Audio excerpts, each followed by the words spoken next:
Bog tebi što gledaš ovaj video. Želim ti sve najbolje za rođendan, da ti se sve želje ostvare, da dobiješ puno poklona. Onih koje želiš i one koje ih ne želiš. Dobro je sve imati.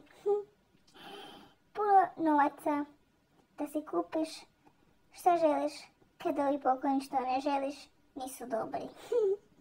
Te možeš poslati dalje darivat nekome koga baš i ne voliš, znaš, susjedi ili tako nešto.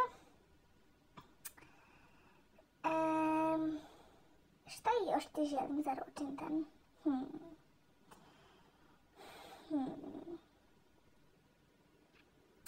Znaš, 4 znaka da staviš su zaboravnost i ne sjećam se ostala 3.